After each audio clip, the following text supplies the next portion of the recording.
G'day guys, welcome to today's video. Today I just wanted to do a comparison between my two cars that I got here. So one that's been fairly modified and one that's basically stock.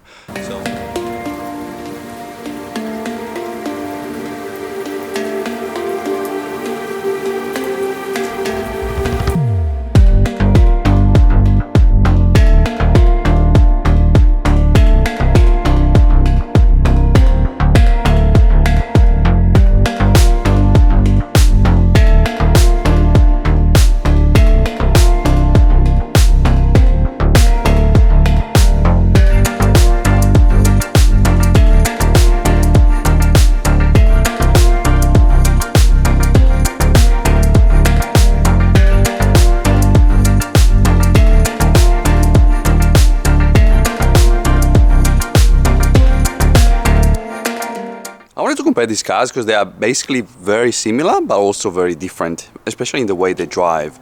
Also, obviously the Starlet is still stock in terms of power, so we're not going to compare the power but just how they drive. So the Starlet is a car that's been fairly modified. You can check all the videos that I have on my channels. And this one is the car that I just got. So it's a Renault Clio RS. They came like this from the factory. Yes, it's got a couple of little mods, but basically stock. So I just wanted to compare the way those two cars drive and sort of decide which one is better and in which way. I don't think there's a definite answer. But then again, very similar. Both hatches, front wheel drive, no LSD unfortunately. And so basically it's comparing one that has been tuned from the factory, from the engineers that know what they're doing, and one that's been modified by me, which is just a random guy that doesn't really know what he's doing. The style is obviously different, this one being Japanese from the 90s and this one being a European French car from 2012. So obviously there's been a bit of an evolution both in style and in technology, but then again the basic recipe is still the same. In terms of exteriors, they both have something a bit different from the stock car they come from. So this one obviously is being modified by me, got a few spoilers, wheels and things like that. You can check out all the processes and all the mods in the videos in the channel. So it hasn't been extensively modified, particularly when it comes to the exterior, but it's obviously not stock and it's got a few subtle changes like the wing, mud guards and things like that. This one, it's basically stock. This is how it came from the factory, but obviously it's a 3-door. It's got wider arches, it's got a rear diffuser, it's got a front diffuser. It doesn't have a wing unfortunately, which is something that I'm looking to put on later. It's got wider arches, it's got those vents that are actually functional. And so yeah, it's a proper hot hatch, so again still subtle, but you can see it's not the regular Renault Clio. So just gonna go for a drive and give my impressions. Alright, let's have a short drive in the Starlet. Pretty much a grocery getter car. So this Starlet obviously has been modified heavily in terms of suspension. The engine is still stock and even in terms of power is still stock, so we're not gonna really compare to that because realistically that's the easiest way to do it. You just chuck a bit of money in there and get the power. But the question is, can you really put it down? Because that's the problem of these cars, particularly being front-wheel drive. You put all the powers that you have, but can you use it either on the straight or in the corners as well? So that was always my last concern, because that's just about really money. You can swap things into it, you can put a turbo kit, but in terms of body control and handling, well, that's a different story, because it doesn't matter how many parts you chuck on it. Everything needs to work in harmony. And this car, I think, came a long way from when it was stock. Now it handles pretty well, but I think at the same time, it's not a playful car. Like, it goes pretty hard in the corners, and that's because you got coilovers, you got a bit of camber, got very good tires, and that's probably the best mod that you can do in terms of handling.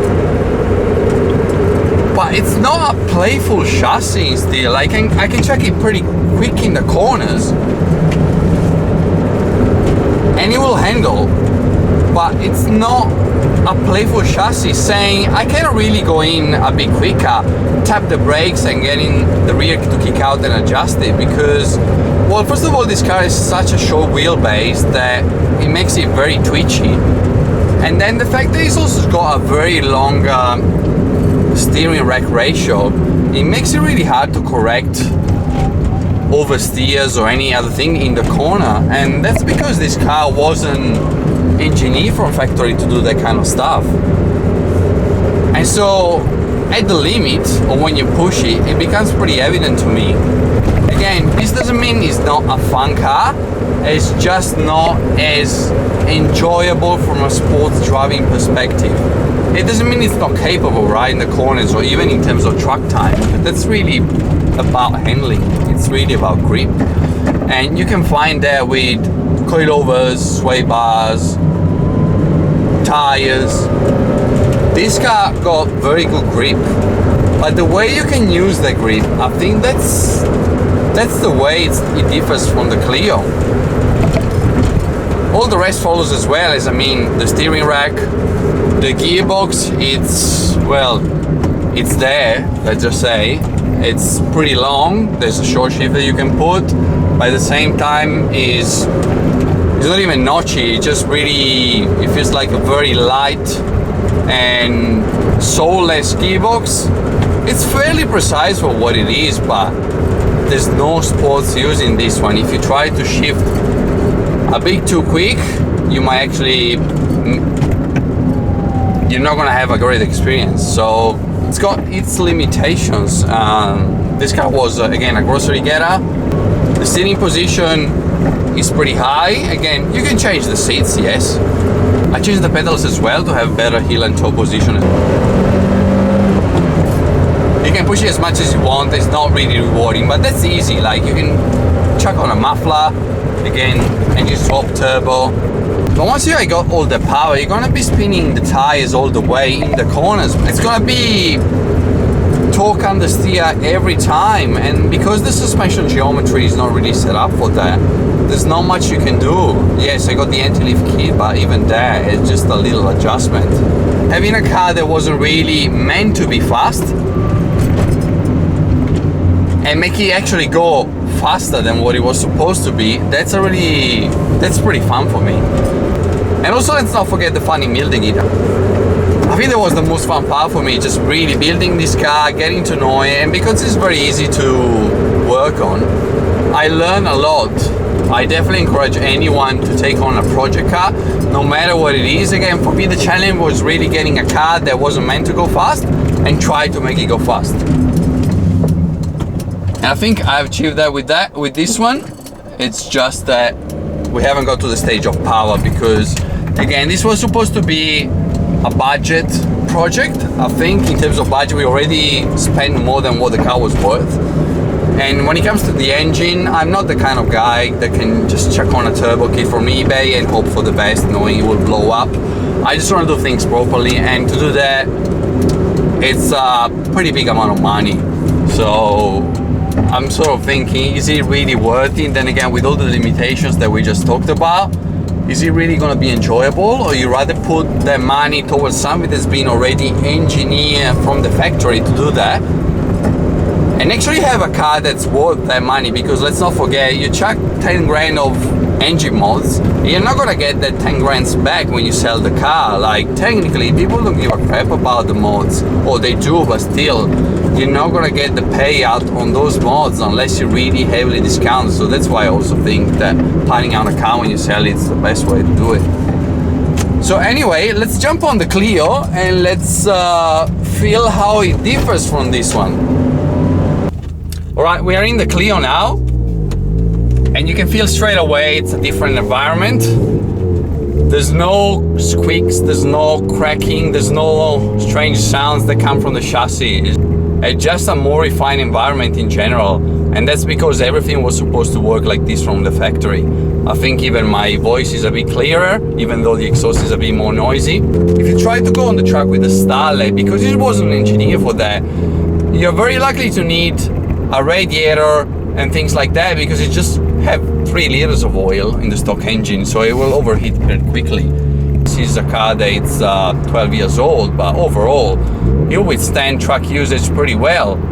Again, there is over 10 years of difference between the Starlet and this one, so obviously this is a more refined car. But even said that, this is a car that was engineered to go quick from factory, And the way you chuck it in the corners, the way it responds is just so more refined. It's so much more refined. The steering rack is extremely quick.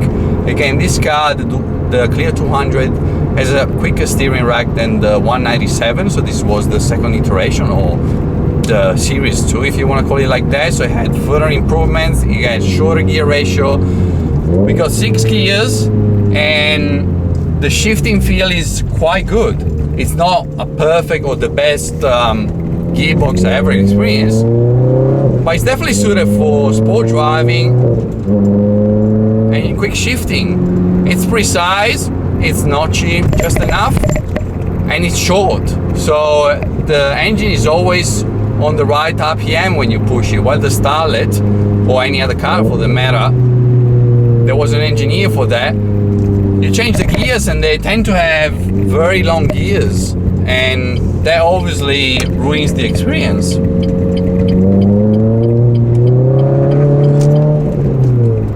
And even when you try to mess it up in the corners, the way you can recover, the way you can adjust this car, I think that's what really makes the magic of a hot hatch.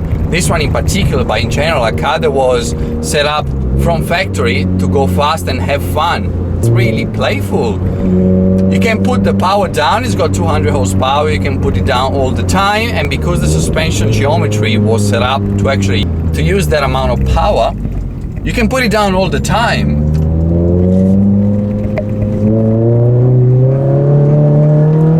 Yes, you can induce understeer, you can induce oversteer, so you can really choose, you can really have a play with the car, and it responds exactly to your commands, while the Starlet doesn't really, well, it does in certain amounts, but it either oversteers or snaps on you, so there's no really adjustments because of all the details we spoke about. But everything works in harmony, and that's the other keyword that I think is essential for this kind of car. It's a harmony. Everything is engineered from factory to work well and to work straight away. So if you're looking for sports driving experience, for the best sports driving experience, having a factory hot hatch, I think it's the way to go.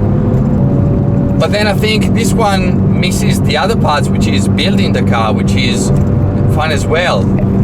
You can do that with this one as well, but the problem is sometimes you change things and you actually make it worse in some way because you don't have the knowledge or the expertise that the engineers from factory have. And so, I don't know, for me it's a bit of both. I like both. They're just different and they're just fun in a different way. And this one obviously,